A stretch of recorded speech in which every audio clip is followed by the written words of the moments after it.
นอกจากการสนับสนุนช่องของเรานะครับผ่านการกดไลค์กดแชร์แล้วก็ Subscribe นะครับผมปัจจุบันนะครับผมช่องของเราได้เปิดช่องทางใหม่ๆนะครับผมเพื่อให้ผู้ชมนะครับผมและแฟนๆของช่องนะฮะสามารถให้การสนับสนุนช่องเล็กๆช่องนี้นะครับให้ได้ไปต่ออย่างต่อเนื่องนะครับและมั่นคงนะครับผมด้วยระบบสมาชิกนะครับผมที่ช่องเราเพิ่งเปิดขึ้นมานะฮะซึ่งทุกคนสามารถที่จะกดสมัครนะครับผมสมาชิกนะครับผมที่ปุ่มจอยนะครับผมหรือปุ่มสมัครสมาชิกนะครับผมที่มุมขวาล่างใต้คลิปนะครับผมหรือมุมขวาบนในหน้าต่างของช่องนะครับผมเพียงเดือนละ50 บาทเท่านั้นนะครับผมโดยมีสิทธิพิเศษมากมายไม่ว่าจะเป็นตราประทับแสดงระดับหลังชื่อนะครับผมเป็นรูปเรือชิปเปอร์ที่ออกมาแบบอย่างสวยงามนะครับผมพร้อมกับอีโมจินะครับเป็นรุ่นพี่แฮมชิปเปอร์นะครับผมสุดน่ารักนะครับซึ่งใช้ในการพูดคุยนะครับผมในช่องคอมเมนต์พร้อมสิทธิพิเศษต่างๆมากมายที่กำลังจะตามมาในอนาคตนะครับผมอีกอย่างหนึ่งคือทั้งการชมคลิปแบบ Exclusive นะครับก่อนใครนะครับผมหรือ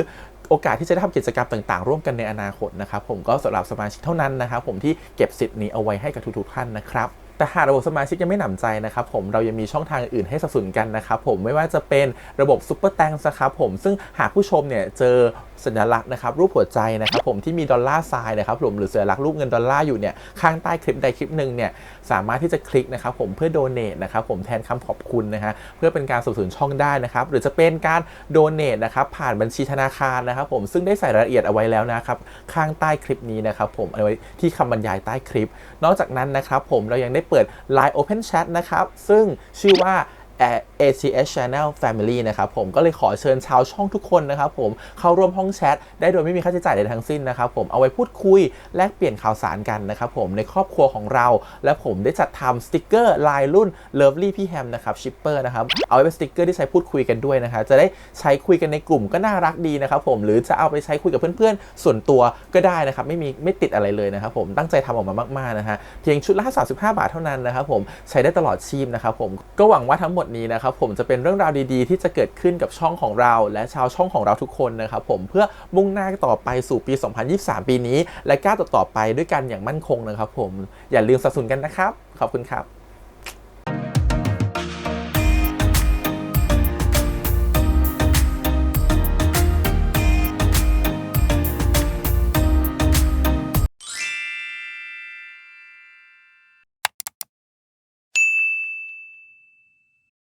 สวัสดีครับยินดีต้อนรับสู่ช่อง ATS Channel นะครับกับพบกันอีกครั้งการ reaction นะผมวันนี้อยู่กับพี่แฮมนะครับกับการซีรีส์เรื่อง Summer Night นะครับความลับในคืนฤดูร้อนนะครับผม EP ที่ 8 แล้วนะครับผมเราเดินทางเข้ามาสู่ 3 ตอนสุดท้ายเนาะรู้สึกว่าจะมี 10 EP นะ8 9 10นะครับผม3 ตอนสุดท้ายแล้วเดี๋ยวเรามาดูกันดีกว่าว่าเรื่องราวมันจะเริ่มเข้มข้นยังไง EP นี้นะครับไว้จะโดนอะไรเพราะ EP แล้วเนี่ยไว้เหมือนโดนทำร้ายจากเพื่อนๆเนาะแล้วตัวเองเขาเอาตัวเองออกจากกลุ่มไป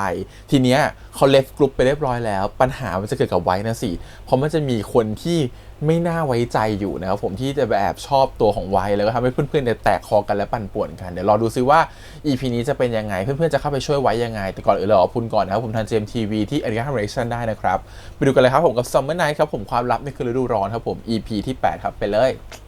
แม้ว่าสตาร์จะเป็นให้กูได้แค่เพื่อนแต่กูยังชอบเขาอยู่ดีวะเราต้องบอกไว้กูโอเคนะที่สตาร์จะมีแฟนอะแต่ตอนเนี้ยขอไม่รับรู้อะไรก่อนดีกว่าบอกก็ทำร้ายไม่บอกก็ทำร้ายตามหาซันนี่ก่อนละกันมึงทำแบบนี้กับกูได้ไงวะมึงก็รู้ว่ากูชอบสตาร์กูโคตรคิดผิดเลยที่เอามึงมาเป็นเพื่อนกูไว้มึงใจเย็นก่อนกูคงไม่รู้จักมึงดีพอเหมือนที่มึงบอกกูจริงๆด้วยแหละแล้วกูไม่อยากจะรู้จักมึงอีกแล้วด้วย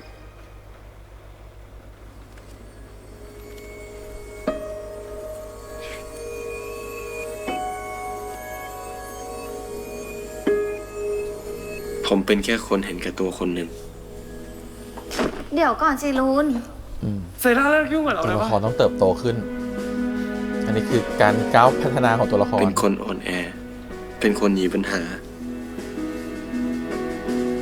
เป็นคนไม่เผชิญหน้ากับความจริงมึงชอบสาวอ่ะเปล่านะโดยที่ไม่รู้เลยว่าหลายครั้งมันก็ทำให้คนรอบตัวผมต้องเสียใจมึงทำแบบนี้กับกูได้ไงวะเพราะแบบนี้ไงมึงถึงไม่เคยมีเพื่อนและต้องเสียเพื่อนที่ดีที่สุดไป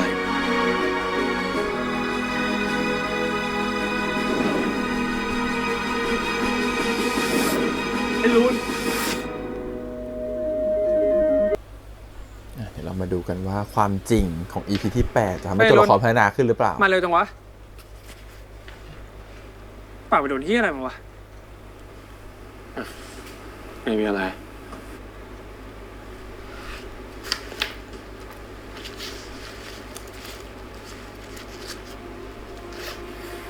เราขอโทษ ไอจี กูไล่เทียมมึงนะ ไม่วะ กูไม่ค่อยอยากนั่งตรงเนี้ยกูนั่งที่มึงนะ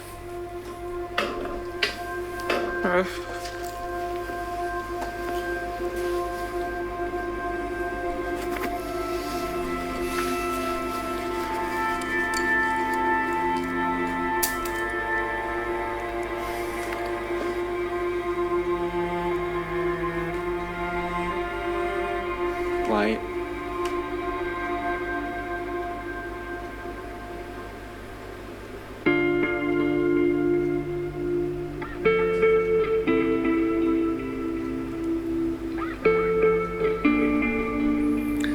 ไอจี ยืมปากกามึงหน่อยดิ ก็มันก็เอามาให้มึงแล้วไง กูชอบเพลงเนี้ย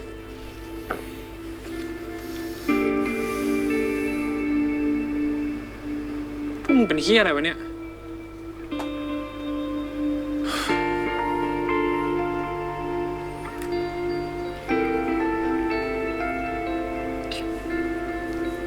ไว้ไม่คุยด้วยเลยเหรอ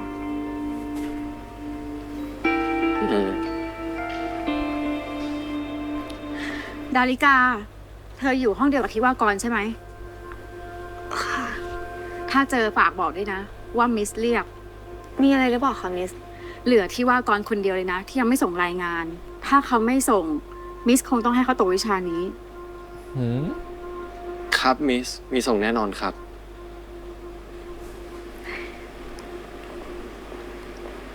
แล้วลุงจะไปบอกไว้ยังไงอะ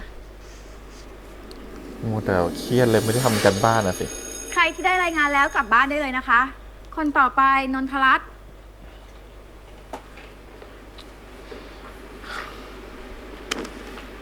มึงไม่มิสรู้ปะวะ กูใช้ AI เขียนให้กูทั้งดุ้นเลยเหี้ย มึงยังดีเว้ย กูไม่ได้ส่งเลย ศูนย์ชัวร์ ทิวากร มีคน ทิวากร ทำ อยู่ ให้ ไหมคะ เอารายงานไปด้วย ครับ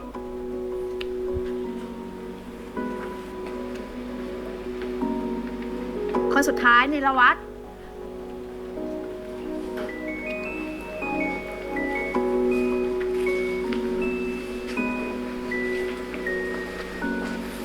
ชิรวัตรยิ้มมานี่คือแสดงว่าอาจารย์ไม่รู้ว่าใช้ AI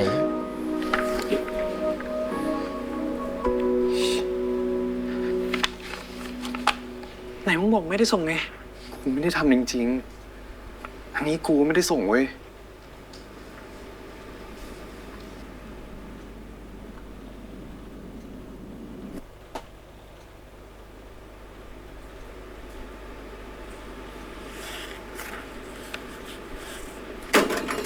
ทำอะไรวะ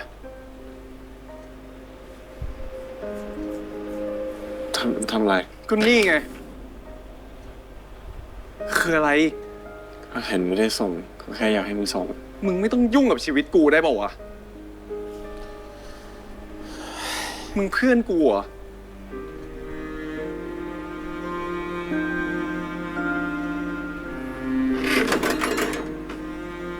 กูไม่น่ามีเพื่อนนิสัยเหี้ยๆแบบมึงนะเว้ย ไว้ มีอะไรก็ค่อยๆพูดกันดิวะ เออ มีอะไรอ่ะ ก็พูดกันตรงๆดิวะ ไม่ใช่ทำแบบนี้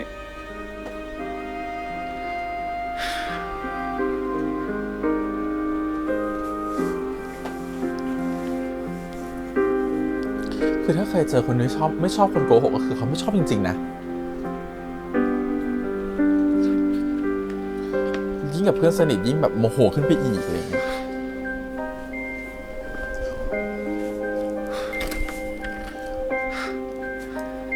เฮียกูมึงก็บอกกูแล้วว่าพวกมึงสองคนน่ะเป็นเฮียอะไรกัน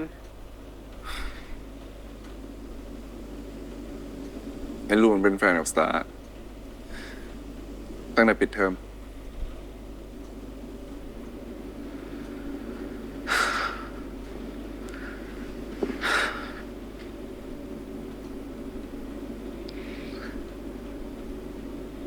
กูเข้าใจมึงละแต่เอาจริงนะ ถ้ามันบอกมึงตั้งแต่แรก กูว่ามึงก็ยังโกรธมันอยู่ดีปะวะ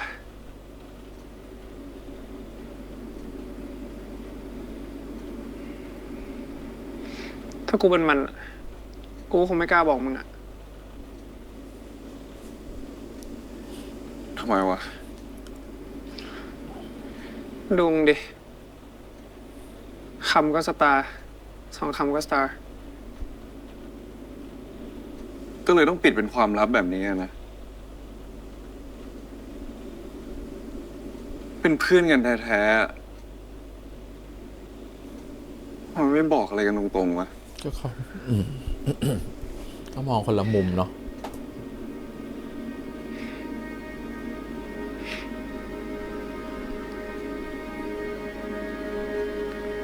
กูว่าไอ้รูนมันก็น่าจะมีเหตุผลอะไรสักอย่าง มันถึงไม่ได้บอกมึงอะ มึงไม่ต้องไปแก้ตัวแทนมันหรอก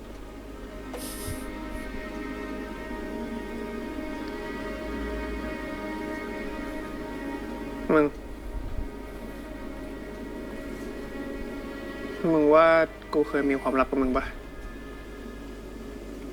อย่างมึงเนี่ยนะ ไม่อยู่แล้ววะ ทุกคนเขาก็มีความลับของตัวเองกันทั้งนั้นแหละ กูมี จะบอกเหรอว่าชอบ กูเคยคิดว่ากูชอบมึงอะ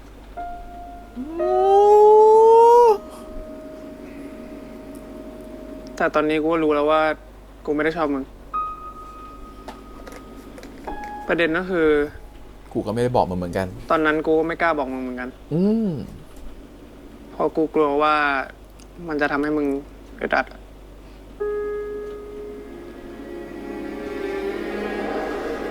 รู้ว่ากูจะชอบมึงจริงๆว่ะ เอ้า มาตอนไหนเนี่ย เข้าแถวแล้วมึง รู้แล้วเหมือนกัน ได้ยินมาแล้วเหมือนกัน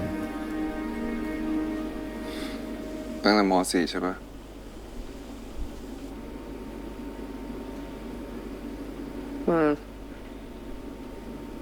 มึงรู้ด้วยเหรอ อืม ก็ พอจะรู้สึกได้อยู่อะ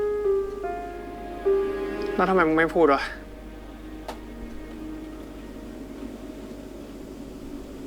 ก็กลัวมึงอึดอัดอะ เห็นไหมเหมือนกันแหละ กูว่าไอ้รู้มึงก็คิดแบบนั้นเหมือนกันอะทุกคนแม่งก็อยากรักษาความรู้สึกของกันและกันปะวะ มึงรู้ปะที่เราทุกคนทำกันแบบเนี้ย มันเป็นเพราะว่าเราแคร์กันเว้ย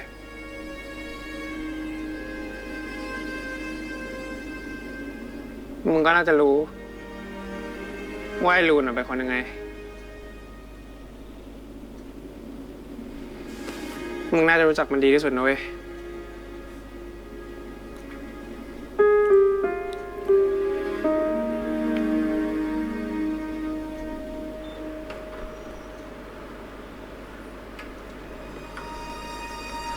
ก็เหมือนที่พี่พูดว่ามันไม่มีใครผิดใครถูกหรอกจริงๆแล้วอะ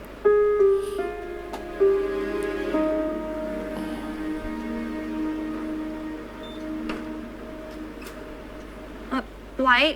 คือไว้มันฟังกันก่อนดิ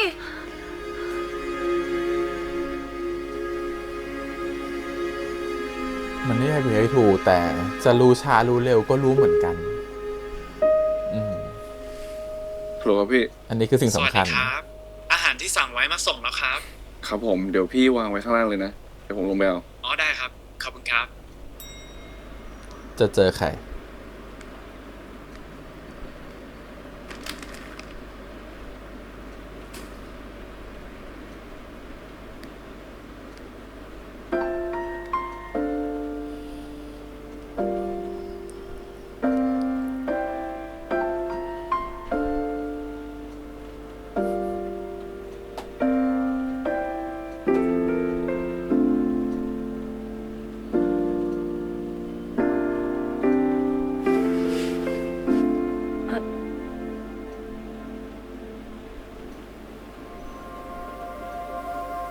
ารำคาญ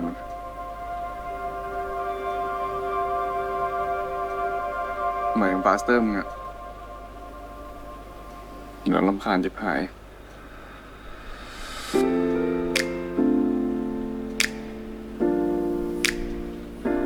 เหมือนไม่ติดให้ดีๆวะ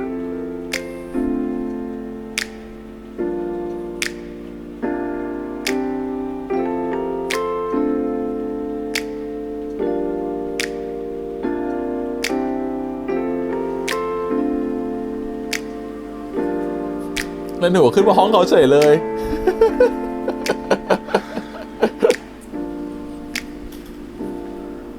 มึง กูขอโทษนะเว้ยที่กูปิดบังมึงอะกูรู้ว่ากูผิด มึงด่ากูได้เต็มที่เลยเว้ย โอกาสแบบนี้ไม่ได้มีบ่อยๆนะเนี่ย ที่จะด่ามึงได้แบบบุฟเฟ่ต์อะ สัตว์ เอ้า ชิงด่ากูก่อนซะละ มึงหายโกรธกูแล้วดิอย่างเงี้ย ไม่รู้ มึง ดังหล่อวะเนี่ย รู้ไว้นะเว้ยว่าที่มันเป็นแบบเนี้ยเพราะว่าทุกคนพยายามที่จะรักษาความรู้สึกมึงไว้นะเว้ย อืม มึงไม่ต้องบอกกูหรอก คำเนี้ยกูได้ยินมาบ่อยแล้ว แต่จริงๆนะมึงยังรู้สึกแย่อยู่ดีอะ อืม กูเข้าใจ เข้าใจยังไง มึงเข้าใจ ทำไมกูถึงจะไม่เข้าใจ สตาร์มันก็ไม่ใช่พ่อของกูเหมือนกันเว้ย กูเนี่ย เป็นคนเดียวเลยที่เข้าใจมันมากที่สุด เออว่ะ มึงก็ชอบสตาร์นี่ว่ะ มึงรู้สึกไงวะตอนเห็นพวกเขาอยู่ด้วยกัน มันก็เจ็บนะ แต่เวลากูเห็นสตาร์อยู่กับลูแล้วเป็นตัวเองมากๆอ่ะ มันก็รู้สึกดีไปอีกแบบอะตอนที่สตาร์อยู่กับลูน่ะ สตาร์มีความสุขมากๆเลยด้วยแล้วกูก็ไม่อยากให้รอยยิ้มนั้นหายไปจากสตาร์ด้วยเหมือนกัน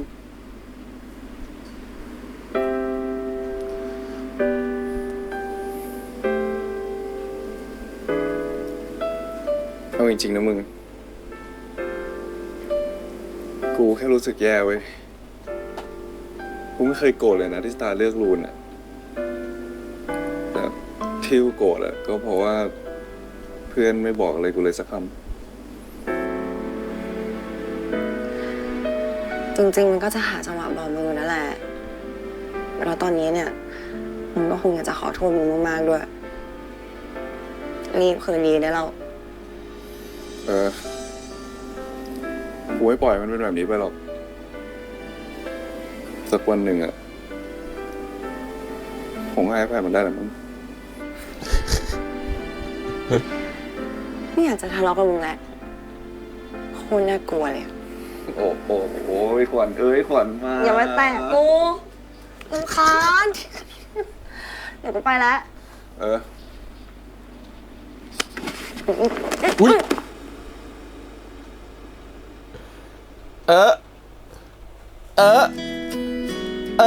เขาเรียกว่า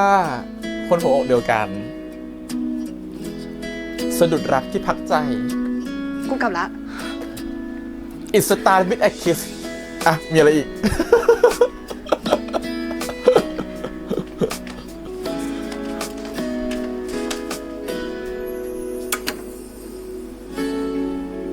แกล้งจุบให้รู้ว่ารัก อ่ะ นูน ตอนนี้2ตัวละครนี้พัฒนาไปนะ เหลือ2ตัวละครนี้ยังไม่พัฒนา ยังอยู่กับที่อยู่ นูนพระเอกตายแล้วมั้งเนี่ย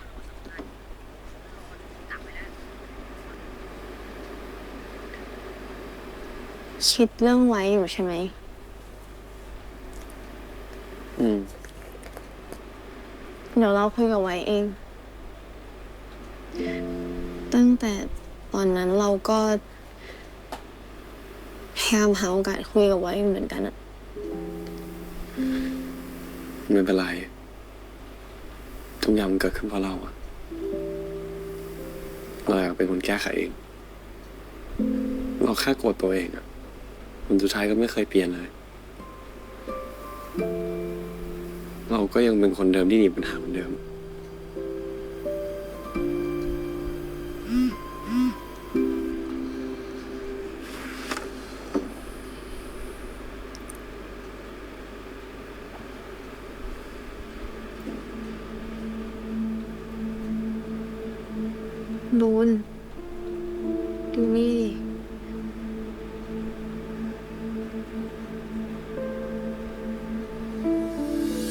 ผู้หญิงแน่นอน แต่ผู้ชายนี่ใครวะ ว้ายแกแฟนพี่สตาร์ต้องหล่อมากๆแน่เลยอะ แม่งอย่าให้รู้ว่าใครนะ คนดังมีแฟนว่ะ อกหักเลยกู ลุน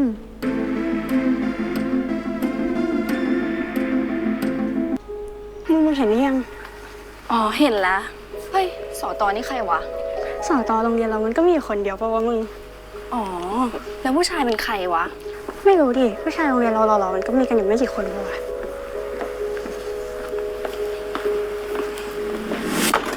คนนั้นคือสตาร์จริงหรือเปล่า ถ้าไม่ใช่ก็เหมือนมากอะ ถ้าเป็นสตาร์จริงก็ช็อกอยู่นะ ใช่สตาร์หรือเปล่า พวกมึงค่อยมาถ่ายวันนี้ปะสตาร์เจอเมียแล้วอะ ก็ได้แต่เงียบแบบเนี้ยแปลว่า แปลว่าอะไร หนูเยอะจังนะมึงอะไม่เป็นไรเอมี่คนนั้นคือเราเองอะ หรอ มันแปลว่าสตาร์ก็มีแฟนแล้วอะดิ ใครอะบอกหน่อยดิ ใช่คนที่ตอนนั้นสตาร์บอกว่าเช่าหรือเปล่า หล่อปะ ต้องรวยมากแน่ๆระดับแฟนสตาร์ น้องพอเดือนโรงเรียนปีนี้แน่เลย โหระดับสตาร์นะ ก็ต้องพี่ก้องม .6 ปะคนเพอร์เฟกต์พอๆกันนะ พี่ต้นทำตัวเด่นไม่ใช่เหรอแบบนี้จะมาทำเป็นหล แบบ บนี้แหละมึง ก็กลุ่มพวกพี่เขาดังป่ะ ใครๆก็อยากเป็นเพื่อน อยากสนิทกับคนดังมากนะ จากคนดูต่ำสุด แฟนว่ะ ไม่มีใครสนใจ ขึ้นมาเป็นคนที่เป็นแฟนกับคนที่เด่นที่สุดหนีอีกแล้ว อาจ จ้ะ จะเป็นคนที่เราไม่เคยรู้จักก็ได้นะนะ มาได้สักทีนะ กูขอคุยกับมึงหน่อยดิทำไม คนจะคบกันอะมันก็ปกติปะ ใช่ไหมสตาร์ จริงๆ สตาร์อาจจะแค่อยากคบใครเงียบๆ ไม่อยากให้ใครรู้ก็ได้ แต่มันก็โรแมนติกดีออก พ่อกันนะ ก็เห็นอยู่ว่าสตาร์อึดอัด พวกมึงทุกคนเลย อยากรู้ไปทำไมอะ เอ้า ก็เผื่อช่วยดูให้ไง ว่าคนนั้นเหมาะกับสตาร์หรือเปล่า จริง สตาร์บอกเราหน่อยไม่ อัน ได้ นี้ หรอ มันอะไรจ๊ะสังคมดาราเหรอจ๊ะ ตัดสินแทนเขาไปหมดว่าคนไหนเหมาะไม่เหมาะกับเขา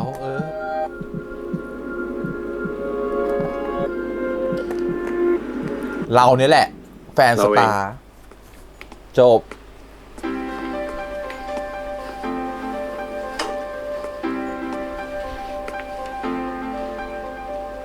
เราเองกับแฟนสตาร์มีใครอยากรู้อะไรอีกไหม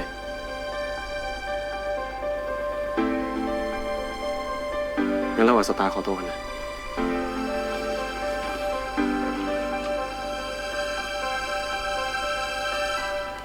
ขอบคุณนะที่ช่วย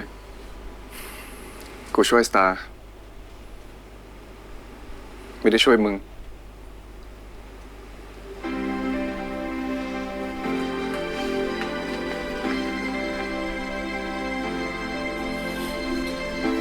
อีกในหนึ่งก็คือแบบมึงกล้าพูดสักที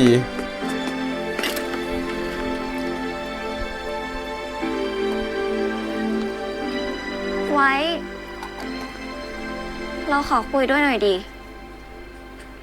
เราอยากจะขอโทษเรื่องวันนั้นอะ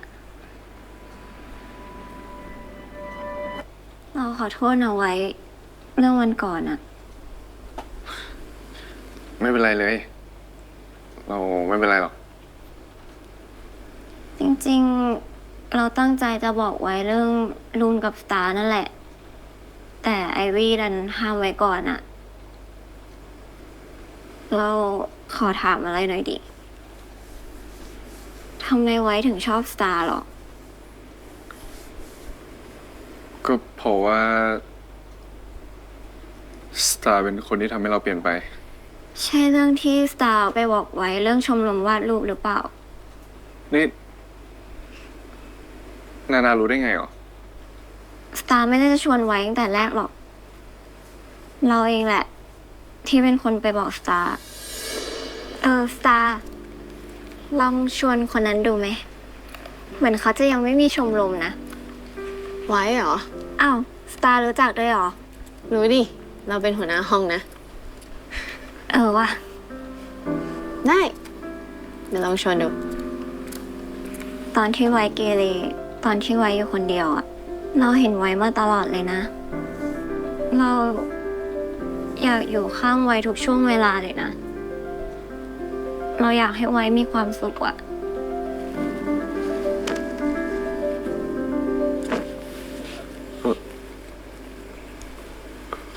ขอโทษนะนะถ้าเราไม่ได้คิดอะไรกับนะ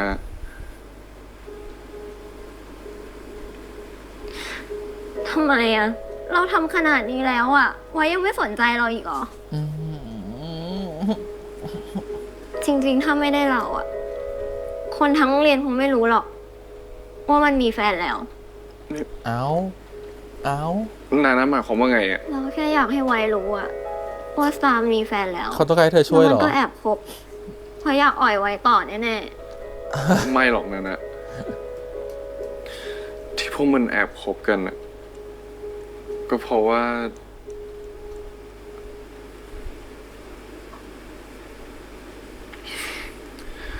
เพราะมันไม่อยากให้เราเสียใจอ่ะ ๆไม่ใช่หรอก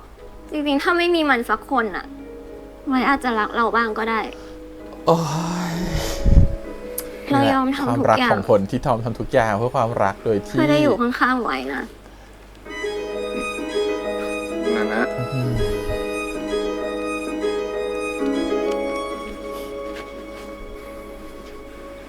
รักตัวเองให้มากๆนะ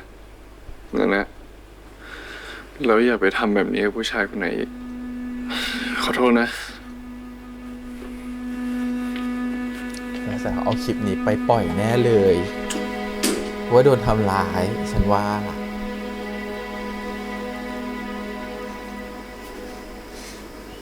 รักตัวเองให้มากเหรอ โอ้โหนาเธอจะลายได้ใจไปไหนเนี้ยก็คือทำไม่ได้ก็ทำลาย ถ้าไม่ได้ก็ทำลาย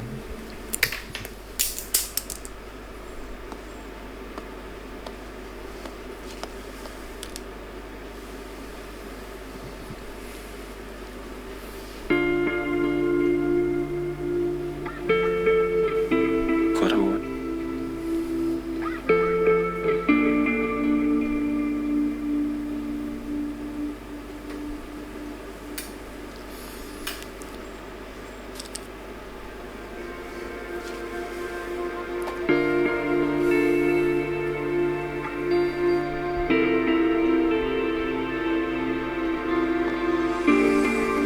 คนไหนวะมึงแฟนพี่สตาร์อะผมไงเขาไม่ไหวอะเชี่ยรอสาดาชื่ออะไรอะ นี่พวกแกไม่มีอะไรทำกันหรือไง ไปเลยนะ พี่ลุงเขากลัวหมดแล้ว ตามสบายนะคะพี่ลุง แล้วก็ อันนี้ชื่อดอมพี่ลุงนะคะ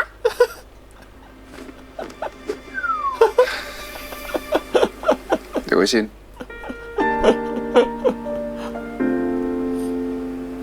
คนรักก็มีคน พี่ ไม่ วา ชอบ กร ก็มี ไปห้องปกครองเดี๋ยวนี้เลย เห็นคลิปพี่ไว้กับแฟนยัง ก็เห็นละว่าแต่กับพี่นานาปะวะ ใช่แซ่บสัตว์จะเสียดายอะแม่งออกมานิดเดียวเองอะ กูยังดูไม่ถึงไหนเลยตัดจบไปซะก่อนละ ดิ ว่าแต่เขาไปคบกันตอนไหนวะ ก็ดูเหมาะสมกันดิทำไมมันไม่ออกมายาวกว่านี้วะ จริง ได้มาก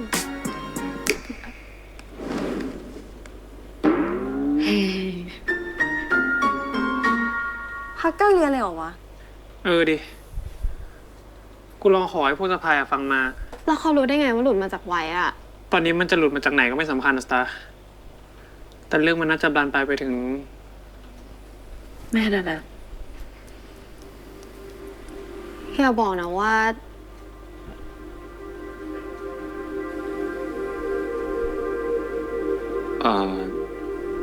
แม่นาเขาเป็นใครหรอ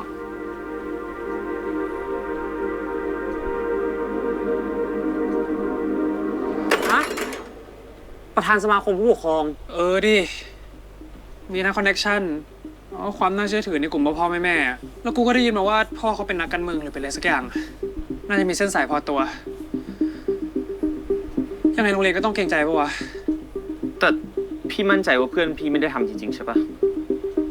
ดิ คนอย่างไงไว้นะ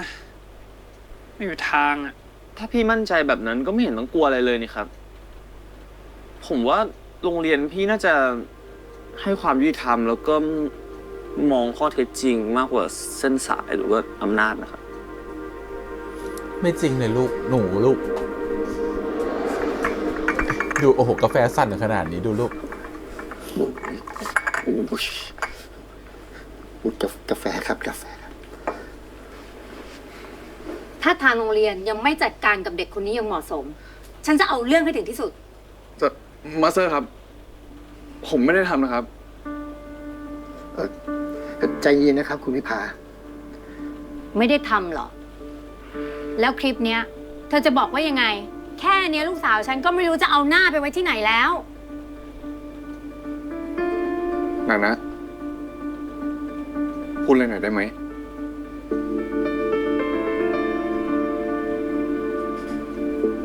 นะ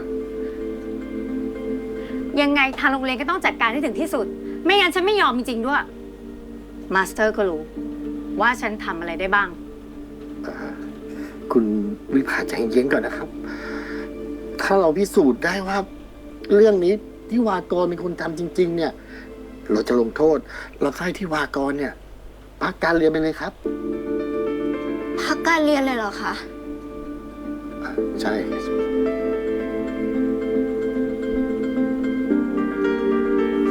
เรื่องสนุกของเธอเป็นไงล่ะ รักเขามาก เรื่องนี้มันดูแปลกๆนะ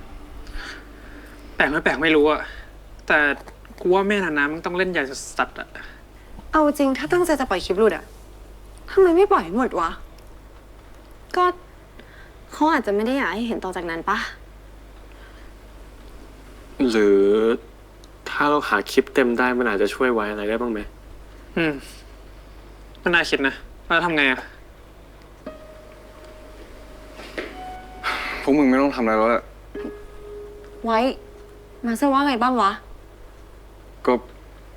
ถ้ามันไม่มีหลักฐานชัดเจนว่ากูเป็นคนทำจริงๆอ่ะ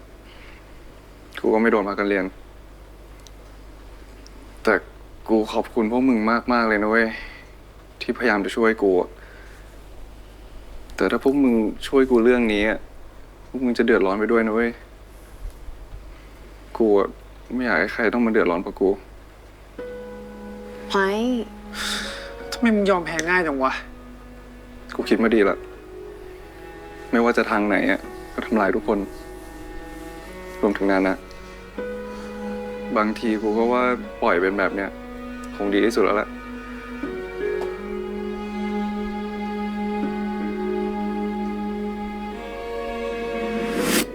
ถ้าจะมีโอกาสไหนที่ผมได้เริ่มเผชิญหน้ากับปัญหา ก็คงจะเป็นโอกาสนี้แหละ ไม่ได้ดิ ปล่อยไม่ได้ มันต้องมีวิธีดิ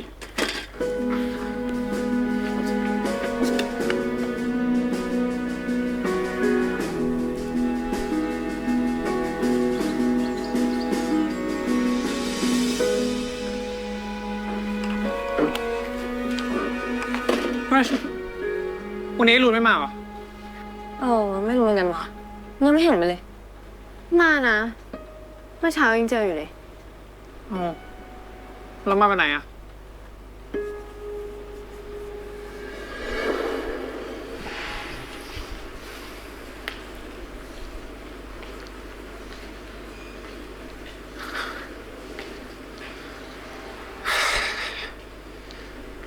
มึงจะไม่ทำอะไรจริงๆเลยเหรอวะ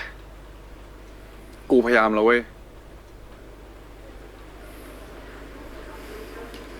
พยายามจนรู้ว่า ไม่มีทางเปลี่ยนความคิดแม่นานาได้อะสู้ไม่ไหวแล้ววะ เฮ้ยน่ารู้นะวะ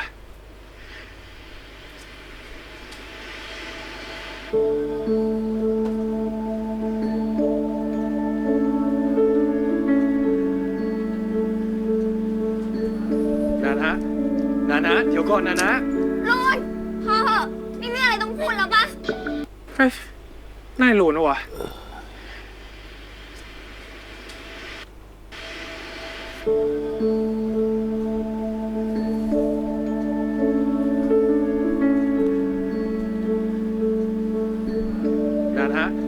นานะเดี๋ยวก่อนนานะ รุนพอเหอะไม่ ไม่มีอะไรต้องพูดแล้วปะ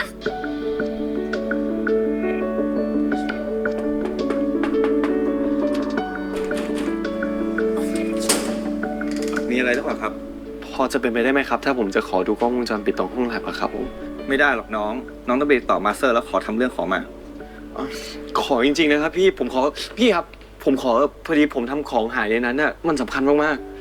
ไม่ได้จริงๆน้อง ๆพี่ผมขอร้องเถอะพี่ ผมขอแค่ครั้งนี้ครั้งเดียวนะครับ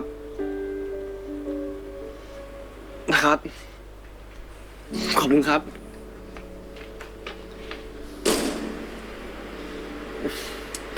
มันไม่มีมุมอื่นหรือว่ามุมข้างในห้องเลยเหรอครับ โอ้ยไม่มีแล้วมีแค่นี้แหละที่เห็นห้องแลบได้ ขอบคุณมากนะครับ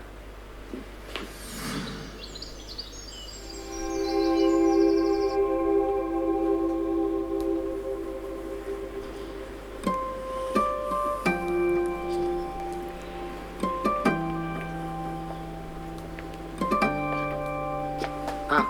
นนทรัตน์ นี่ครับ มาเช้าจัง ผมจะมาขอเรื่องไว้อีกครั้งนะครับ มาสเตอร์เข้าใจนะ ว่าเธอเป็นห่วงเพื่อนเธออะแต่เรื่องนี้มันใหญ่มากนะ ที่วากรอ่ะ ก็ไม่มีหลักฐานอะไรมายืนยันให้กับฝั่งตัวเองได้เลย ดูแล้วยังไงแม่ของนัทนิชาเนี่ยเขาไม่ยอมแน่ๆเธอยอมรับเถอะ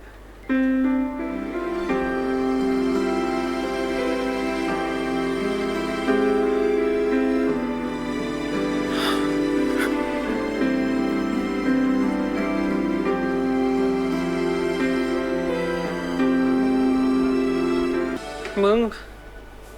ไม่ต้องรีบเก็บของก็ได้ปะวะ พรุ่งนี้ไม่ใช่เหรอ ที่มาสเตอร์จะทำเรื่องอะ จะวันนี้หรือพรุ่งนี้ไม่ต่างกันปะวะช่วยเก็บของหน่อย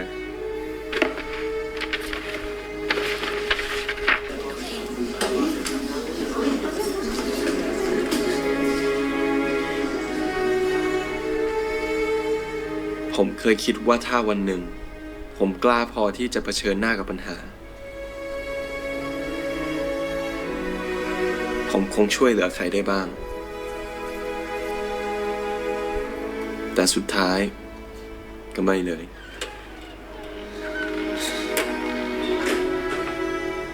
แม้กระทั่งเพื่อนที่ผมรักที่สุด ผมก็ช่วยมันไม่ได้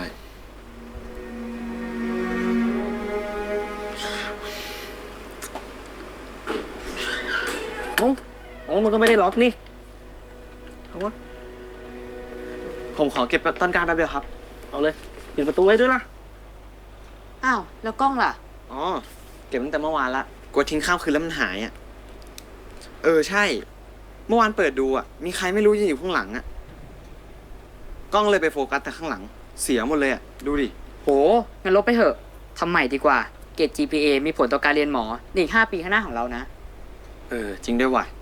ลบเลยดีกว่า เอ้ย น้องอย่าเพิ่ง พี่ขอดูวิดีโอนี้ได้ไหมอ่ะ พี่เป็นใครอ่ะ พี่ถูกส่งมาลอกงานพวกผมหรือเปล่า ผมรู้นะพอตัดเกรดกินกลุ่มออกมาแล้ว ใครๆก็อยากรู้ประสิทธิภาพงานของกลุ่มอื่นอ่ะ พี่เป็นพี่ติวหมออ่ะ อ๋อ งั้นดูได้เลยครับ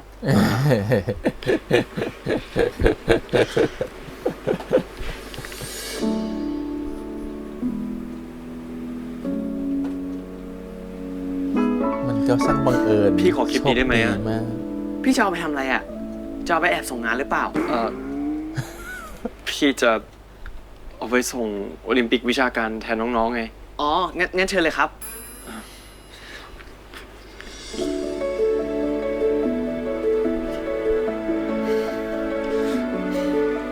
ขอบคุณมากนะ น้องโอเปนะ แล้วก็ถ้าข่าวอะไรอย่างทำอีกก็อย่าลืมปรับเป็นแมนนวลโฟกัสด้วย พี่ไปก่อน เชี่ย สมกับเป็นพี่ติวหมอเลยว่ะ จริง ทุกคน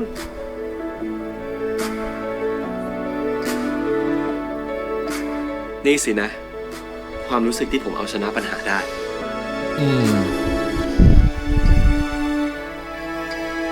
เฮียนี่มึงไปเอาคลิปนี้มาจากไหนเนี่ย อดีไปเป็นพี่ติวหมอเข้ามา ฮะ อะไรวะ ช่างมันเถอะเรื่องมันยาว งั้นว่าพวกเราอะโพสต์คลิปนี้ลงเน็ตเลยดีป่ะ จะดีเหรอ เราว่าแค่ให้มาสเตอร์ดูก็พอมั้ง แค่นี้ก็เป็นหลักฐานให้ไว้ได้แล้ว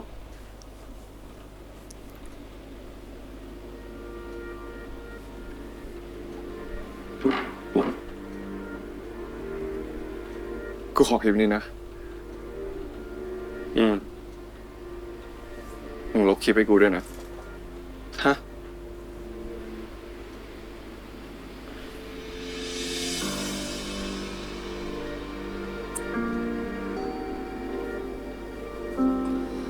มาหาใครมาหาแม่นานะ แม่เข้าใจแล้วล่ะ ไว้ ตอนนี้ลูกเป็นคนเดียวที่มีคลิปนี้ใช่ไหม ใช่ครับ ไม่อยากให้คลิปหลุดออกไปจนต้องทำร้ายนานาครับ เลยเอามาให้คุณแม่ดูก่อน งั้น แม่ขอลบคลิปนะ แม่ก็ไม่อยากทำร้ายนานะ รวมถึงตัวแม่ด้วย จริงๆ นานะก็มาบอกกับแม่แล้วแหละ แต่มันหลังจากที่เรื่องมันเกิดไปแล้ว ไว้รู้ใช่ไหมว่าแม่เป็นประธานสมาคม และคุณพ่อก็กำลังจะลงสมัครสสแม่ให้เรื่องเนี้ย หลุดออกไปไม่ได้ แม่ขอโทษนะ สวยเลย ใส่ไลค์ไว้ไปเลยจ้ะ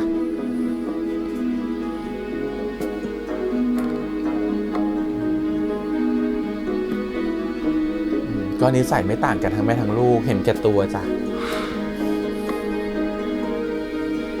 ไว้ พอจ้ะไปเลยจ้ะเธอเลือกทางผิด จะไม่ เอง ทำอะไรจริงๆหรอ ให้ทำอะไรอะ ทำไมยอมแม่เราง่ายๆอย่างนั้นน่ะ ไว้รู้ใช่ปะว่าจะโดนพักการเรียนอะ แล้วไงอะสิ่งที่แม่นานาพูดอะมันก็ถูกต้องแล้วปะนี่เป็นทางที่จะทำร้ายนานาน้อยที่สุดนะ จะมาแคร์คนอื่นทำไมตอนนี้ รักตัวเองบ้างปะ แล้วนานารักตัวเองบ้างไหม เคยบอกไว้อะให้รักตัวเองให้มากๆอะ เราก็แค่อยากให้ไว้สนใจเราบ้างอะ ตอนเนี้ยเราก็แคร์นานามากๆเลยนะ มันไม่ใช่อย่างนี้ดิ เรายังมีคลิปเต็มอยู่นะ แม่นานะยังไม่ลบออกจากถังขยะ แต่เดี๋ยวเราลบเอง ถึงคลิปเต็มจะหลุดออกไปอะยังไงแม่นานาก็ไม่ยอมให้เรื่องนี้ เป็นไปตามที่เราต้องการหรอก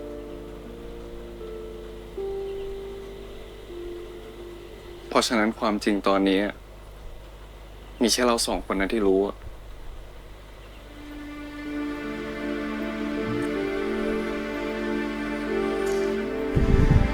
สุภาพบุรุษสุดๆจะยอมให้นานาเป็นคนพูดเอง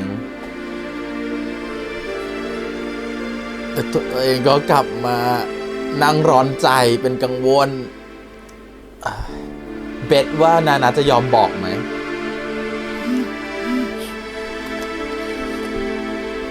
ไอ้ไว้ มึงลบคลิปทำไมวะ พระเอกผิดเวลาสัตว์ ไม่มีคลิปอีกแล้วเหรอ หรือว่ากู้ไฟล์จากมือถือได้ไหมอะ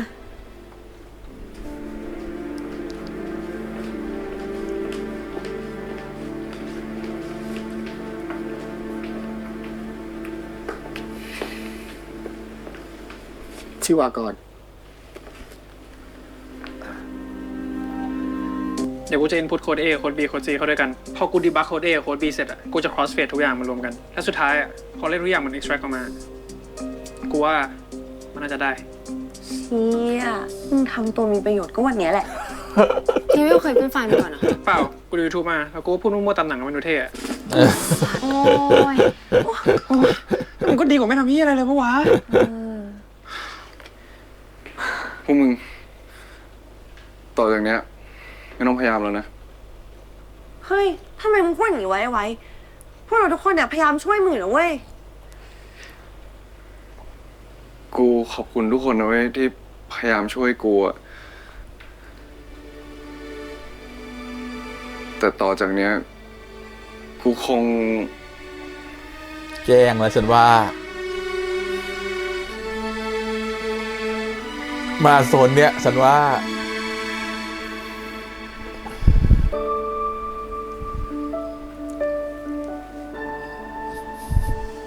ไม่โดนพักการเรียนแล้วเว้ย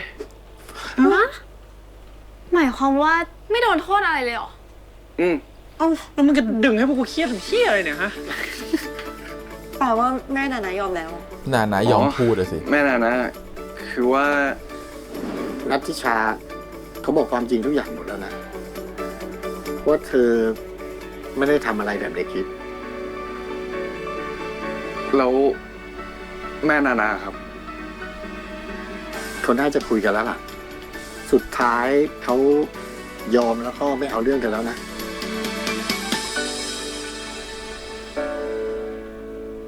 คือสรุปว่านานานี่ยอมสารภาพเองทั้งหมดเลยเหรอ แล้วแม่นานาไม่ว่าอะไรเลยวะ ไม่มีใครทำให้แม่นานายอมได้หรอกเว้ย นอกจากตัวนานาเองอะกูเลยคิดว่านานะเนี่ยแหละ ทางออกทางเดียวของเรื่องนี้ เชี่ยพี่เอกถูกเวลาแล้ววะ ยังไงก็ ขอบคุณทุกคนอีกรอบนะเว้ยที่พยายามช่วยกูอะคอยต้องมานั่งวุ่นวายซัพพอร์ตกูอย่างเงี้ย มึงรู้ปะคนที่เป็นห่วงมันที่สุดอะคือนี่เว้ยแม่งอยู่ไม่สุขทั้งวันมาให้กูดีบักโค้ดอะไรก็ไม่รู้เนี่ยนะ พูดมากนี่จีกูแค่กลัวเหงาปากไม่มีคนให้ด่าไม่มีมันนี่กูไม่รู้จะไปตีกับใครแล้วไง จริงเหรอ จริงเหรอ เออ งั้นไป กินข้าวกันปะฉลองหน่อย ไป ไปหิวพอดีเลย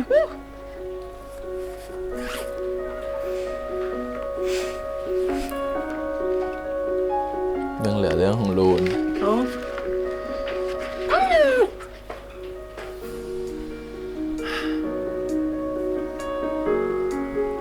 ลุน ไปกินข้าวด้วยกันดิ หิวเปล่า อ๋อ แล้วถ้าเราต้น ลุน จากชมรมวิทยาศาสตร์มาทำไมเนี่ย กูต้องขอบคุณมึงเหมือนกันนะเว้ย 2-3 วันที่ผ่านมา กูเห็นว่ามึงทำอะไรบ้างอะขอบคุณมึงจริงๆนะ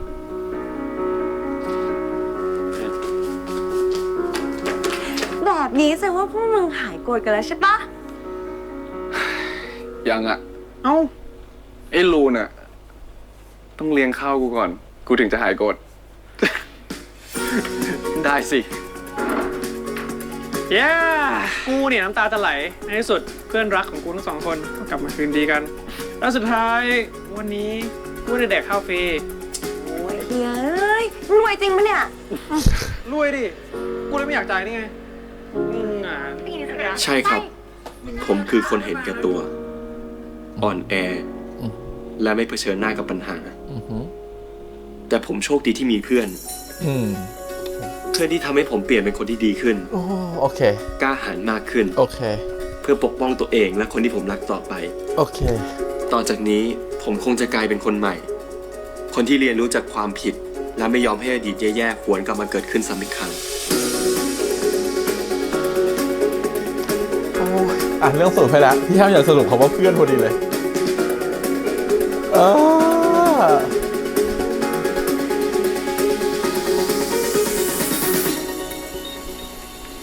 จะมีเรื่องอะไรอีกตามมาหลังจากนี้ ลุน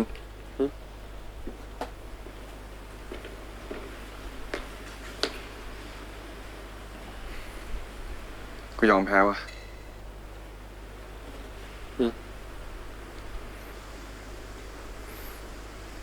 สตาร์เรื่องมึงแล้วนะ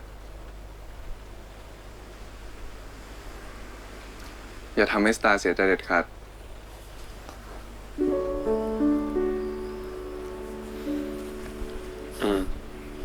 สัญญา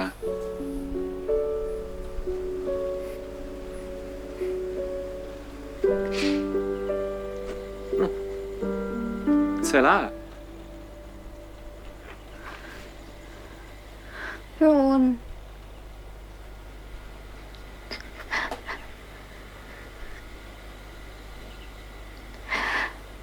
มันเกิดขึ้นอีกแล้วอะ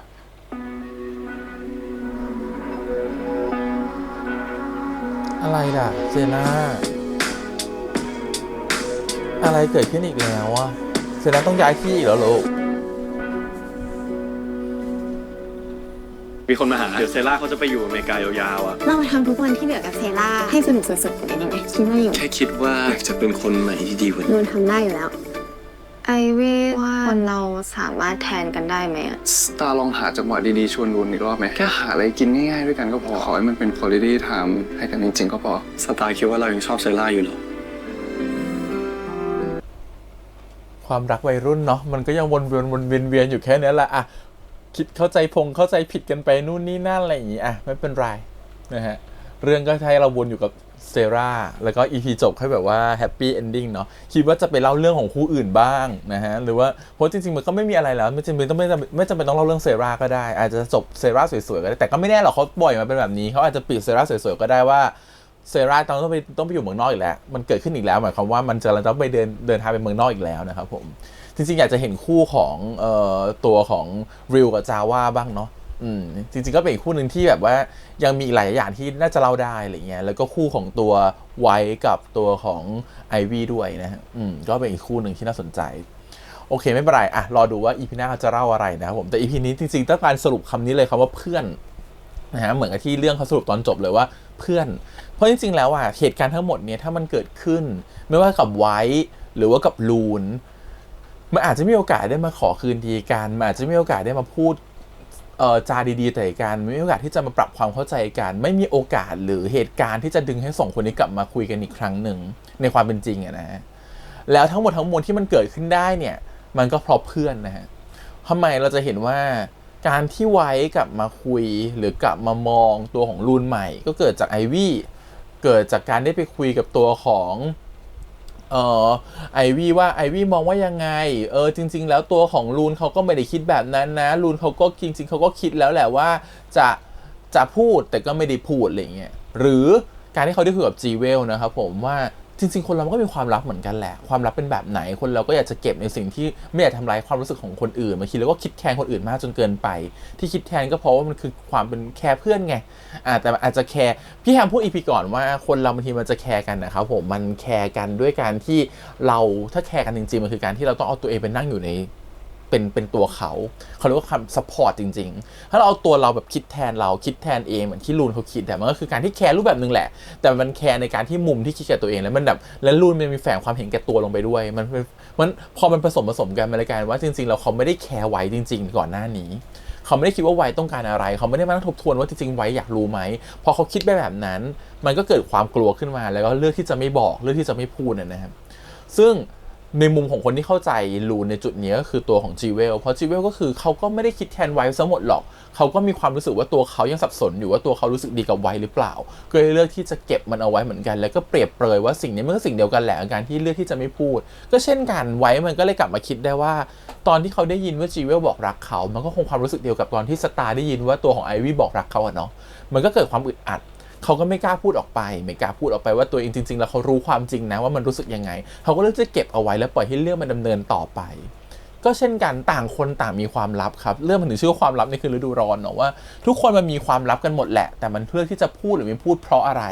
มันเพราะเห็นใจเพื่อนมันเพราะเป็นห่วงเพื่อนมันเพราะรู้สึกว่าไม่ใช่เรื่องที่พูดถึงมันเพราะพูดออกไปแล้วจะอึดอัดใจต่อกันก็เลยเลือกที่จะไม่พูดเพราะต่างคนก็ต่างมีหน้าที่แล้วก็มีความคิดในการตัดสินใจที่แตกต่างกันออกไปทุกคนมีความคิดเป็นของตัวเองเนาะตัดสินใจก็ไม่เหมือนกันเราจะไปบอกว่าให้ทุกคนคิดเหมือนเราก็ไม่ได้หรือจะไปบอกให้ว่าเขาจะเข้าใจเราทุกๆอย่างมันก็เป็นไปไม่ได้ครับไม่มีใครเข้าใจเรานอกจากตัวเราเองอยู่แล้วในความเป็นจริงแต่สุดท้ายแล้วเนี่ยเราว่ามันกลับไปที่จุดเริ่มต้นคือว่ามันควรใครกันแน่ที่ผิดเราว่าไม่มีใครผิดถูกปะแต่ใน EP ก่อนเราแค่มองว่ามันไม่มีใครผิดหรอกในเรื่องนี้แต่ที่มันผิดแค่มันเกิดจากการที่ว่าแค่ลูนเป็นคนเห็นแก่ตัวคือยังไงคือเขาเลือกที่จะเก็บเอาไว้แล้วเขาเลือกที่จะหนีปัญหามาตลอดโดยเขาเลือกที่จะไม่เผชิญหน้าเขามีจังหวะที่จะพูดหลายครั้งแต่เขาก็อาจจะเป็นจังหวะที่ ทุกครั้งที่จะพูดเนี่ยมันก็เป็นประโยคที่ไว้พูดเหมือนเดิมว่าฉันชอบสตาร์อยู่สิ่งที่มันเกิดขึ้นใน EP นี้คือเขาพยายามจะดึงสติคนดูกลับมาว่าเนี่ยเห็นไหมตัวของจีเวลเขาบอกว่าก็แกเล่นพูดว่าชอบสตาร์อยู่แบบเนี้ยใครจะกล้าบอกแกว่าความจริงคืออะไรถูกปะมันก็ทำให้คนดูเข้ามาในกรอบว่าโอเคเรากำลังตีความตัวละครแบบนี้นะว่าจริงๆแล้วตัวละครเขาก็ไม่ได้ร้ายขนาดนั้นเขาอยากจะพูดแต่ในมุมของเราในมองถึงชีวิตจริงเนาะเราอาจจะไม่มีโอกาสที่เพื่อนจะพูดกับเราแบบนี้เราไม่มีโอกาสที่จะทำอะไรแบบนี้เพราะนั้นกลับมาสู่ในจุดของความเป็นจริงว่าหากเราขาดเพื่อนไปเราขาดคนที่จะมาคอยบอกหรือคอยชี้วัดเราหรือบางทีเราอาจจะมีเพื่อนก็ได้นะแต่เพื่อนเราถ้าสมมติว่าจีเวลไม่ได้สนใจไว้ขนาดนี้จีเวลไม่มาบอกความรู้สึกว่าลูนควรคิดแบบนี้ไอวี่ไม่มาแก้ต่างให้ไอวี่ไม่มานั่งความรู้สึกเดียวกับตัวของไว้ที่แบบว่าเป็นหัวอกเดียวกันเพราะไอวี่ก็คือคนที่ชอบสตาร์เหมือนกันรู้ปะแล้วก็คนที่สตาร์ก็ไม่ยอมเล่าความจริงให้ฟังเหมือนกันแล้วก็เป็นคนที่จับได้เองเสียใจเองรู้เองมันนั่งหัวอกเดียวกับไว้ไงก็มีการแกล้งจุ๊บให้รู้ว่ารักกันเป็นนิดนึงนะฮะในห้องของไว้แต่ถ้าไอวี่ไม่ได้ชอบสตาร์แล้วตัวของจีเวลไม่ได้ชอบตัวไว้สิ่งที่มันจะเกิดขึ้นจากนี้ก็จะไม่เหมือนเดิมนะครับผมถ้าจีเวลไม่ชอบไว้จีเวลก็อาจจะไม่ได้เข้าใจในความรู้สึกนี้แล้วจีเวลก็จะเข้าใจไว้มากกว่าแล้วก็อาจจะเห็นด้วยกับไว้ก็ได้แล้วก็โกรธไปพร้อมกับไว้ก็ได้แล้วก็เกลียดลูนไปพร้อมกันก็ได้ถูกไหมเช่นกันถ้าสมมติไอวี่ไม่ได้ชอบสตาร์ไอวี่ก็จะไม่เข้าใจเหมือนกันว่าคนที่ถูกคนที่เองบอกชอบปฏิเสธหรือโกหกมันความรู้สึกแบบไหนบางทีมันอึดอัดนะครับมันรู้สึกเสียใจยิ่งกว่าการที่พูดกันตรงๆเสียอีกเมื่อเขาเข้าใจแบบนั้นเนี่ยเขาก็เลยเข้าใจสิ่งที่ไวกำลังรู้สึกอยู่ทำให้ไวก็รู้สึกว่าอ๋อฉันรู้ความลับของเธอว่าเธอชอบสตาร์อยู่เพราะฉะนั้นฉันก็เลยฉันเลยยอมฟังเธอเพราะเธอหัวอกเดียวกับฉันถ้ามันไม่ใช่แบบนั้นถ้าเปลี่ยนกันเป็นไอวี่รักลูนไอวี่รักลูนหรือไอวี่รักตัวของไวก็ได้ถ้าเป็นแบบนั้นเนี่ยไอวี่ก็อาจจะแบบเชียร์เลยให้ไวเลิกกับสตาร์แล้วก็มาชอบไอวี่แทนมันก็จะเป็นแบบนั้นก็ได้คือแต่ละเหตุการณ์มันเป็นไปได้หมดเลยสิ่งที่มันกำลังจะบอกคืออะไรกำลังจะบอกคือว่าเพราะฉะนั้นไม่ว่าความจริงระหว่างเพื่อนจะช้าหรือจะเร็วถ้าเขาต้องรู้บอกไปเถอะบางทีมานั่งความรู้สึกแคร์กันเลือกเวลาอยู่มันจะเจ็บเหมือนกันแต่ถ้าเราพูดจากปากเราออกไปเขาไม่ได้ยินจากคนอื่นเราเลือกที่จะพูดออกไปดีๆมันอาจจะต้องมีวาทะในการพูดนิดนึงแต่ถ้าพูดออกไปดีๆมันอาจจะออกมาแล้วเป็นผลดีมากกว่าการที่ประวิงเวลาไว้ก็ได้ความรู้สึกว่าเข้าใจไหมครับเวลาเราเก็บอะไรที่มันนานๆขึ้นปัญหามันยิ่งก่อตัวมันยิ่งใหญ่ขึ้นเวลาพอมันเป็นแต้มจุดที่มันสีดำขึ้นมันซักออกยากบางทีมันแค่1 หยด2 หยดมันยังพอขยี้ออกได้เพราะฉะนั้นก็กลับมาที่อันนี้แชร์แล้วกันนะฮะทุกคนอาจจะคิดไม่เหมือนกันก็ได้แต่คิดว่าการที่หากรู้ความจริงแล้วหรือมีความจริงในบางอย่างที่มันเกิดขึ้นระหว่างความสัมพันธ์ของเพื่อนแล้วมันมีสิทธิ์ที่เพื่อนจะรู้หรือมันเป็นสิทธิ์ที่มันเป็นสิ่งที่ถ้าเพื่อนรับรู้หรือไม่รับรู้แล้วเพื่อนจะเสียใจแล้วถ้าเรารักเพื่อนของเราคิดว่าเราบอกไปเถอะอย่าเก็บไว้เลยนะฮะนอกจากว่าเป็นความรู้สึกแบบมันยังไม่มีอะไรเกิดขึ้นเลยเช่นมันยังไม่รู้เลยว่าเป็นยังไงเราคิดอยู่ฝั่งเดียวอย่างเงี้ยอาจจะไม่ต้องบอกก็ได้แต่ถ้าสมมติความรู้สึกชอบอยู่ในกลุ่มเพื่อนสนิทก็จะเก็บไว้ก็ได้แต่ถ้าสมมติเราเป็นแฟนกันมันควรหรือว่าเรารู้อยู่แล้วว่ามันมีคนที่จะรู้สึกแย่หากเกิดเหตุการณ์นี้ขึ้นมันควรบอกออกไปนะฮะเพราะว่ามันมีสิทธิ์ที่กลุ่มเพื่อนจะแตกได้เลยเนาะแต่สุดท้ายเราก็กลับมาที่เดิมเหมือนเดิมก็คือว่าแล้วแต่คนฮะทุกคนมีสิทธิ์ที่จะคิดในมุมของตัวเองแต่สุดท้ายถ้าผลที่มันเกิดขึ้นแล้วมันอาจจะไม่ได้ง่ายเหมือนกับที่ลูนกับไว้เป็นก็ได้ที่โอกาสมันเข้ามาหาให้ลูนได้พิสูจน์ตัวเองโอกาสที่จะเข้ามาให้ลูนได้พัฒนาตัวเองว่าฉันจะวิ่งหนีปัญหาฉันจะไม่วิ่งหนีปัญหาอีกแล้วฉันจะสู้กับปัญหาฉันจะวิ่งไปช่วยเพื่อนฉันจะทำทุกอย่างเพื่อเพื่อนของฉันมันอาจจะมีเหตุการณ์แบบนี้เข้ามาช่วยก็ได้ถ้าไว้ไม่เจอกับเรื่องอนานะถูกปะงั้นเราไม่รู้เลยว่าวันพรุ่งนี้จะมีเหตุการณ์นี้หรือเปล่าแต่ถ้าวันนี้มันเกิดความเข้าใจผิดกันขึ้นมาแล้วโกรธกันแล้วกลายเป็นง้อกันมันลำบากเลยยิ่งถ้าสมมติว่าสิ่งนี้มันเป็นแบบนี้ถ้าสมมติเพื่อนกันเนี่ยตอนโตยิ่งลำบากกว่านี้อีกเพราะว่าการหายไปของเพื่อนที่ไม่ได้มาเจอที่โรงเรียนทุกวันมันเดี๋ยวมาเจอกันที่ทำงานทุกวันมันนานๆเจอกันทีเราว่ากว่าจะไปขอโทษกันเกลียดกันไปจนลืมนะฮะเกลียดกันไปหลายปีแล้วพอนี้เคยเป็นกับเพื่อนคนหนึ่งเหมือนกันแล้วก็สุดท้ายเข้าใจผิดกันโกรธกันโมโหกันทะเลาะกันจนสุดท้ายไม่มีโอกาสได้พูดกันแล้วก็ไม่คุยกันอีกเลยกว่าจะคุยกันอีกทีโหมาเจอกันในงานเลี้ยงรุ่นผ่านไปแบบ13 ปีอะไรเงี้ย ซึ่งแบบมันควรต้องเนิ่นนานขนาดไหนไหมฮะเรากำลังเสียเพื่อนคนหนึ่งไปแล้วอยู่ดีก็เลิกคบกันเหมือนกับเป็นเพื่อนผ่านๆทั้งที่สนิทกันมากคบกันแบบรู้จักกันมาเป็น10 ปีอะไรเงี้ยแล้วอยู่ดีก็มาเกลียดกันไม่คุยกันเฉยเพราะแค่เรื่องแบบเนี้ยถึงบอกว่าบางทีนะเจ็บเหมือนกันเจ็บเร็วดีกว่าเจ็บช้าอย่างนี้ดีกว่าสุดท้ายEP นี้ทุกคนก็ได้กลับมาคุยกันกลับมาคบกันเราชอบ EP นี้ตรงที่ว่าเราได้เห็นการพัฒนาของตัวละครเนาะคือตัวละครมันต้องเติบโตเนาะหรือยิ่งซีรีส์แบบนี้เป็นซีรีส์ของการ coming of age คือการแบบก้าวข้ามผ่านวัยเพราะฉะนั้นเราจะเห็นว่าแต่ละตัวมันเติบโตขึ้นไม่ว่าจะเป็นแบบอย่างตัวละครอย่างไอวี่มันได้รู้สึกว่าเฮ้ยสิ่งที่ฉันแคร์เพื่อนสิ่งที่ฉันเป็นห่วงเพื่อนบางทีฉันก็รู้สึกว่าผิดว่ะบางทีมันก็รู้สึกมันทำให้เราเรียนรู้ความรู้สึกของตัวละครไม่รู้ความรู้สึกว่าจริงๆมันก็เจ็บเหมือนกันนะการที่เลือกที่จะเก็บไว้แล้วไม่บอกเขาแทนที่จะบอกเขาแต่แรกการที่เป็นคนกลางมันก็เหนื่อยนะมันได้เรียนรู้อะไรบางอย่างแล้วมันก็ก้าวข้ามผ่านตรงนั้นมาอย่างไว้เนี่ยเห็นชัดสุดเลยคือจากคนที่เหมือนกับเกลียดเพื่อนไม่พอใจรู้สึกว่าตัวเองไม่เข้าใจก็เห็นก็มีคนอย่างจีเวลเข้ามาพูดมีคนอย่างไอวี่เข้ามาพูดจนเองรู้สึกว่าเฮ้ยตัวเองเข้าใจคนอื่นมากยิ่งขึ้นตัวเองไม่ได้เอาตัวเองเป็นบรรทัดฐานหรือที่ตั้งแล้วตัวเองพร้อมจะเปิดใจมากยิ่งขึ้นตัวละครมันได้พัฒนาตัวเองขึ้นมาในอีกระดับหนึ่งฮะแต่2ตัวละครที่ยังไม่ได้เห็นแบบชัดๆเลยนะก็คือตัวของลูนกับตัวของสตาร์เราอาจจะได้เห็นความสัมพันธ์การพัฒนาของเขาใน EP หน้าก็ได้คือรู้สึกว่าตอนนี้ตัวละครยังย่ำอยู่กับที่อยู่มีแค่ลูนใน EP นี้แหละที่รู้สึกว่าได้ก้าวข้ามผ่านมานิดนึงแล้วว่าจากการที่เขาเป็นคนที่หนีมาตลอดวันนี้เขารู้สึกว่าเขาต้องทำอะไรบางอย่างเพื่อเพื่อนของเขาแล้วเขากำลังเสียเพื่อนที่ดีที่สุดไปคนหนึ่งเขาจะไม่ยอมอีกต่อไปแล้วเขาก็เลือกที่จะกล้าออกมาเผชิญความจริงจุดที่มันเป็นจุดสำคัญที่สุดคือกล้าออกมายอมรับว่าฉันเป็นแฟนกับนานสตาร์เราว่าตัวนี้ก็สำคัญมากๆมันดูเป็นแบบถ้ายังปล่อยสตาร์ถูกลุมแบบนั้นมันรู้สึกว่ามันไม่แมนเลยแต่ที่เขาโอเคยื่นออกมารับว่าฉันเป็นแฟนเองเนาะแล้วก็แบบให้ทุกคนรับรู้ว่าอันนี้เราเป็นแฟนกันก็คือในเมื่อมันจะพับลิกขนาดเลยก็ให้มันพับลิกไปเลยละกันแล้วอันนี้คือสิ่งที่ตัวละครก็ได้พัฒนาขึ้นมาแล้วหนีจากบางอย่างมาแล้ว EP น่าจะพัฒนาแบบนี้คือการที่เขาต้องตัดความสัมพันธ์ครั้งเก่าให้ได้และเขาต้องเรียนรู้ของการที่ว่าเขาต้องยอมปล่อยอะไรบางอย่างไปบ้างเขาไม่สามารถจะเก็บทุกอย่างไว้ได้และเขาไม่สามารถจะหนีปัญหาได้ตลอดอันนี้คือสิ่งที่เขาต้องเรียนรู้เพิ่มเติมใน EP หน้าจากเซราโอเคอันนี้ก็ประมาณนี้นะครับผมส่วนคนที่ยังไม่เห็นเลยนั่นคือตัวสตาร์รู้สึกสตาร์ยังย่ำอยู่กับที่อยู่เป็นตัวละครที่ยังวนๆกลับมาอยู่เลยยังไม่ได้มีการเติบโตเรียนนิ่งอะไรบางอย่างเรียนรู้บางอย่างแล้วก็พัฒนาต่อไปอีกสเต็ปหนึ่งยังไม่เห็นนะฮะผมส่วนตัวของจีเวลนี่เห็นแล้วเขาจากคนที่แบบ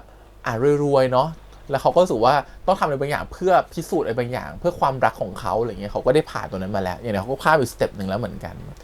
ผมคิดว่ามันก็คือการก้าวข้ามผ่านวัยแหละที่ตัวละครต้องเรียนรู้อะไรบางอย่างก่อนที่จะปรับตัวเองหรือเปลี่ยนตัวเองไปในอีกแง่หนึ่งอีกแง่มุมหนึ่งส่วนตัวไว้กับไอวี่ก็น่าจะได้คบกันนะไม่แน่ใจเขาเปิดมาขนาดไหนแล้วรอดูแล้วกันว่าจะเป็นยังไงนะส่วนตัวของนานะอันนี้เป็นไฮสตาร์ดี้ที่ดีมากเลยว่าแม่สอนยังไงลูกก็เป็นแบบนั้น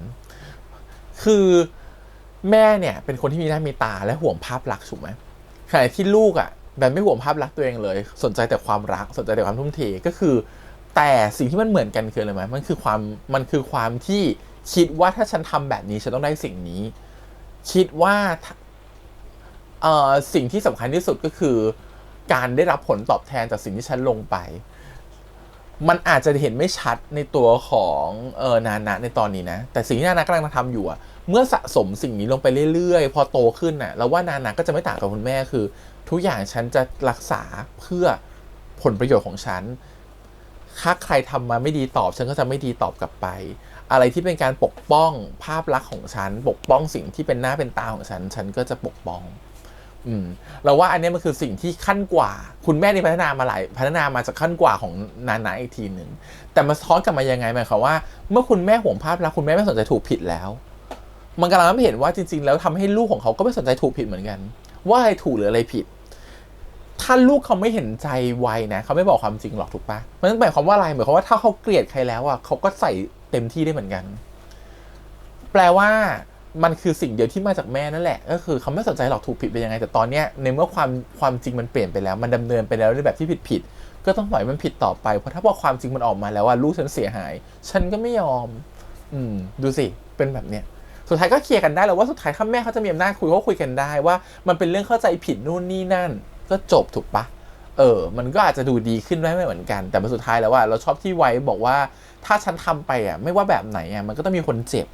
วิธีที่ดีที่สุดคือทำให้คนที่เป็นต้นเรื่องอ่ะยอมรับความจริงและบอกความจริงมันก็จะจบลงอย่างสวยงามก็เลยไปเกลี้ยกล่อมจนนานะยอมรับนะฮะว่าเขาแลกกับการที่ว่าอ่ะฉันยอมเลยลบคลิปไม่มีหลักฐานฉันยอมให้พักการเรียนเลยแลกกับการที่ทำให้เธอรักตัวเองมากขึ้น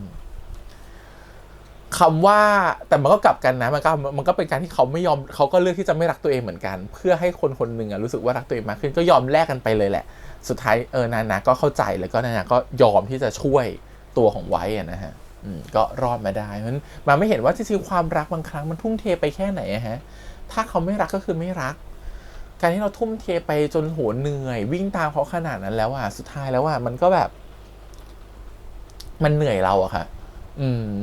แล้วเราก็จะรู้ว่าสิ่งที่เราทำไปมันไร้ค่ามากเลยแล้วเราคิดว่าสิ่งที่เราทำมันไม่มีค่ามากเลยแต่คนอื่นเขาไม่เห็นค่าก็คือไม่เห็นค่าอยู่ดีค่ะเราทำดีแค่ไหนก็ตามนะครับผมเราเป็นคนดีแค่ไหนก็ตามมันไม่ความรักไม่ได้ขึ้นกับคนดีแต่มันจะดีมากๆเลยถ้าสมมติคนที่เราชอบเนี่ยเขาเห็นถึงความดีของเราแต่ถ้าเขาไม่เห็นความดีของเราสิ่งที่เราทำไปแค่ไหนมันก็ไร้ประโยชน์อยู่ดีในสายตาเขาเพราะฉะนั้นจงเก็บพลังงานของเราแล้วก็เก็บความรักตัวเองของเราไปใช้กับคนที่เขาเห็นค่าของสิ่งที่เราจะให้นะฮะดีกว่าเยอะโอเคงั้นประมาณนี้ครับผมกับ Summer Night ความลับในคืนฤดูร้อน EP ที่ 8นะครับผมเลยตอนสุดท้ายหวังว่าจะสนุกมากๆใน EP แบบช่วงท้ายๆนะครับว่ามันจะเป็นยังไงกับความสัมพันธ์ของทุกตัวละครตอนนี้เนาะอยากเห็นชีเวลกับแทนมากยิ่งขึ้นกว่านี้อีกนิดนึงโอเครอติดตามสัปดาห์หน้าครับผมวันนี้ขอบคุณอีกครั้งฝากกดไลค์กดแชร์กด subscribe เดี๋ยวได้เสียงทาง YouTube Instagram Twitter แล้วก็ Facebook วันนี้พี่แฮมไปก่อนนะครับบ๊ายบาย